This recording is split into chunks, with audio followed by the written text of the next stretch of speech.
Mais je pense que par égard pour cette mère, un être humain, une mère qui a des enfants, Madame Kennedy, ne pourrions-nous pas nous lever un instant pour prier pour elle?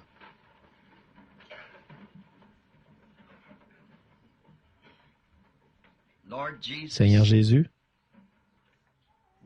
nous, les êtres humains, nous avons de la sympathie les uns pour les autres.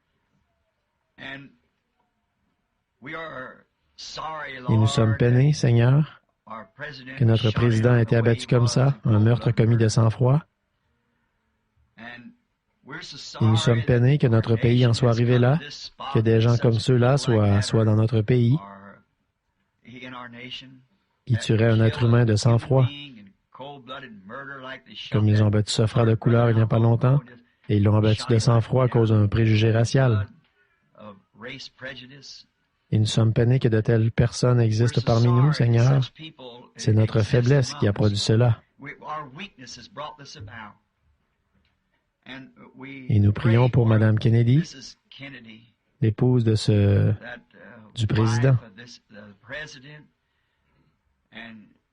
Et nous savons que ces petits-enfants admiraient leur père. Il les a laissés quelques jours auparavant, un homme heureux. Il s'était bagarré et avait joué avec eux par terre. Maintenant, ils n'ont plus de père. Et pour cette femme sa femme, que son propre mari soit tombé sur ses genoux et son sang coulait sur sa robe, elle venait tout juste d'enterrer son bébé. Et pourtant, Seigneur, nous pourrions croire que cette femme a tort de la manière qu'elle a donné le ton à la nation, par son habillement et tout. Mais c'est peut-être que les Américains, dans leur ensemble, eux, c'est ce qu'ils veulent. Alors nous prions pour elle ce matin, afin que tu l'aides, et puisse-t-il y avoir un moment, dans ce deuil profond, où elle trouvera ce qu'est la vérité, Jésus-Christ. Accorde-le, Seigneur, le seul qui puisse donner la paix et le réconfort à l'heure de la détresse. Et aide-nous, Seigneur, à continuer d'être de tout notre cœur une lumière qui brille, car nous ne savons pas à quel moment ou quelle influence nous pourrions avoir sur quelqu'un d'autre. Fais-nous répandre la lumière de Christ jusqu'à ce qu'il vienne. Alors le grand berger du troupeau, qui connaît toute justice, amènera chaque péché à sa rétribution. Et il saura exactement comment le faire. Et d'ici là, nous nous remettons entre tes mains pour que ton amour et ta miséricorde reposent sur nous. Au nom de Jésus, Amen.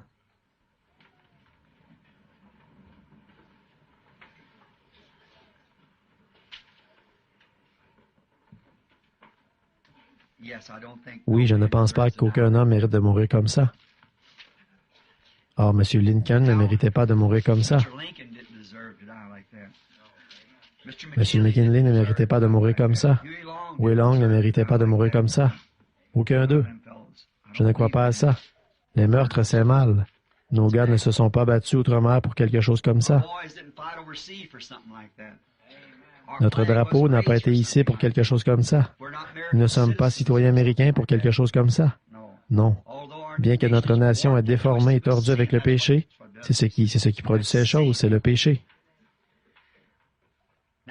Bon, aujourd'hui, je vais enseigner l'école du dimanche et il y a une ou deux choses que j'aimerais mentionner à l'Église. Et c'est, tout d'abord, j'aimerais que vous me pardonniez de vous retenir tous si longtemps le dimanche matin quand j'ai ces messages. Et alors, si le Seigneur veut, la raison pour laquelle je fais ceci, c'est parce que je suis ici parmi les miens et que j'enseigne la doctrine autant que possible.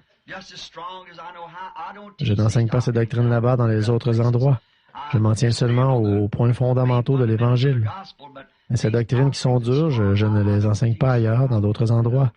Et puis, ici, ça me prend 1 heure, parfois 2 ou 3 heures, pour terminer mon message. Et parfois, je vous retiens ici jusqu'à minuit et demi, 1 heure, et ce n'est rien comparé à ce que je faisais. Je restais pratiquement toute la nuit, parfois. Je suis allé bien des fois, nous commencions à 8 heures et rentrions chez nous le lendemain matin à 2 ou 3 heures, c'est vrai, des réunions. Mais je vais essayer de, quand je reviendrai avec vous, juste un sermon au lieu de tant d'enseignement là-dessus, à moins que je vous avise à l'avance que ce sera quelque chose.